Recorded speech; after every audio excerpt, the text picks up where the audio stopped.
आप सभी बड़ी संख्या में बड़े जोश और जुनून के साथ में इस खेमा बाबा की पावन धरा बाइतू पर बाड़मेर ही नहीं, पश्चिमी राजस्थान के जगह जगह से, संपूर्ण बाड़मेर जिले से और बाइतू विधानसभा के संपूर्ण गांवों से 36 कौम के मेरे भाई बड़ी संख्या में यहाँ पधार कर मुझे ये विश्वास और ये सफल बनाने के लिए बड़ी संख्या में आप पधारे हो।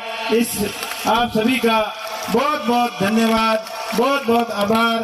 आप सबने हमारा घना घना राम राम सा प्रणाम, शुक्रिया, जय माता दी, सलाम अलैकुम। आप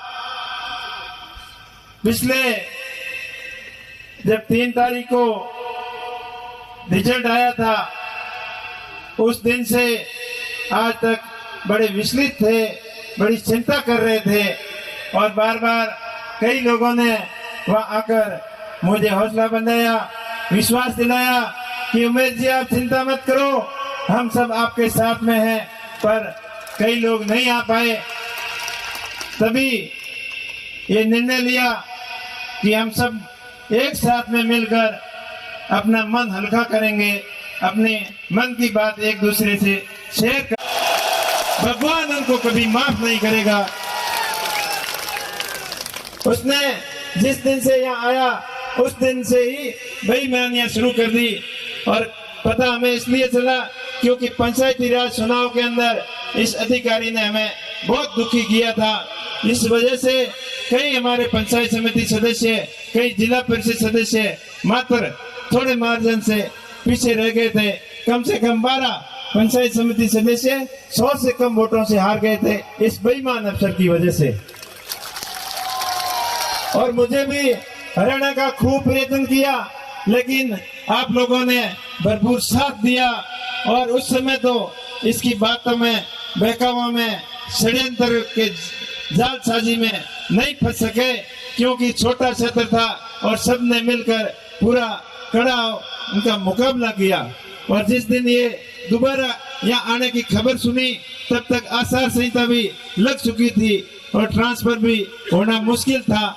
उस दिन से लगातार इसके ऊपर हम नजर तो रख रहे थे लेकिन कुछ कर नहीं पाए। इसने खूब प्रयत्न किया, इसने अपने कर्मचारियों को, इसके अंदर काम करने वाले कर्मचारियों को, अधिकारियों को, सबको विवश कर दिया, मजबूर कर दिया कि एक कांग्रेस पार्टी के लिए आपको स्टार प्रचार बनकर काम करना है। इस तहत उसने बीएलओ की भी मीटिंगें ली, ग्राम सेवक की भी मीटिंगें ली और समस्त पटवारियों वगैरह जो भी सरकारी तंत्र था उसका पूरा दुरुपयोग किया। आदर्श आचार संहिता का भयंकर उल्लंघन भी किया और इसके अंदर प्रशासन ने भी हमारा पूरा साथ नहीं दिया। इसने मतदाता सूची के साथ में भी बड़ी छेड़छाड़ की जिसके सबूत भी हमारे पास में है। कम से कम 5000 ऐसे लोग थे जो नए लोग थे, आरएलपी को वोट देना चाहते थे।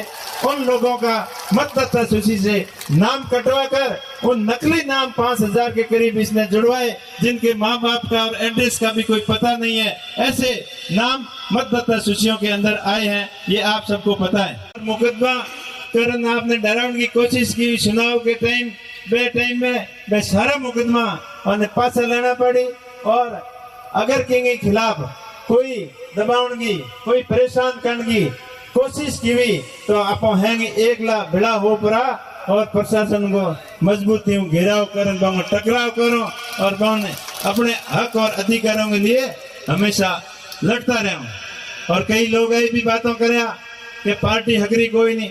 अरे भाई, हकरूड़ी की पार्टी हमारे क्या काम आई? हकरूड़ की पार्टियां तो माने मंडल वालों टिकट भी को दे ही नहीं। मैं धन्यवाद दूं हनुमान जी बेनीवाल साहब ने कि पूरी राजस्थान की जनता ने तीसरो विकल्प दियो, अपन संघर्ष करना सिखायो, लेकिन अपन लोगों के बातों समझ में नहीं आई। अपनी कमी है। आगे हनुमान जी क्या करी, वे खुद समझदार है।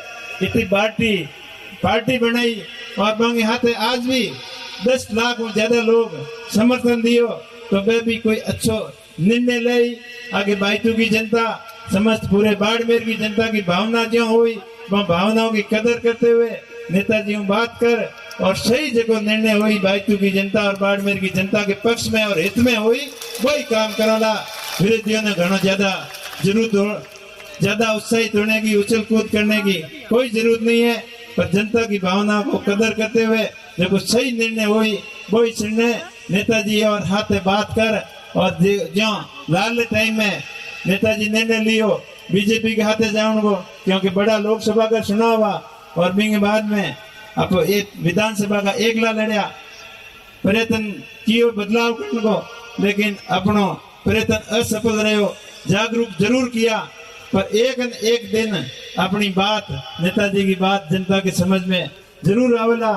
और इस चुनाव में भी जो चुनाव लड़ने को तरीको मैं तो मारो ईमानदारी चुनाव लड़ियो, नेक नीति लड़ियो और मारो दिल कभी अलाउ नहीं कियो कि मैं जहर बांट पर जनता वोट लूं। अगर मैं मेरी होश ऐडी होती तो वो प्रयत्न मैं भी कर सकता हूँ, लेकिन मैं हमारी जिंदगी में आने वाले समय में चाहे मेरा विचार जनता ने पसंद आवे या नहीं आवे, एडो गलत काम मैं कभी नहीं करूंगा कि 2 दिन के मैं लोगों ने लोभ लालच में दे वो मैं ध्यान भटका और 5 साल तक लोगों ने तंग हुए, एडो काम कभी नहीं करूंगा। मैं लोगों ने समझाने को प्रयास कियो और लोग हमारी बात भी मानी, पर 1-2% लोग जगह पंथरीज गया कि निजी स्वार्थियों के चक्कर में और कोई सरकारी अधिकारियों के चक्कर में, भ्रष्टाचारियों के चक्कर में और लोभ और लालच के धन बल के चक्कर में 1-2% लोग पंथरीज गया। तो हैंगी लोगों ने मैं दोष नहीं दूं, सब लोग बढ़िया मेहनत की हुई और शिक्षा की व्यवस्था आगे बढ़िया हुए ताकि लोग कभी पंथरीजे नहीं। शिक्षा वो शेरनी का दूध है, जो पिएगा वो दौड़ेगा। ये बाबा साहब ने आज से करीब 80-90 साल पहले कहा था और इस चीज का अभी अपने को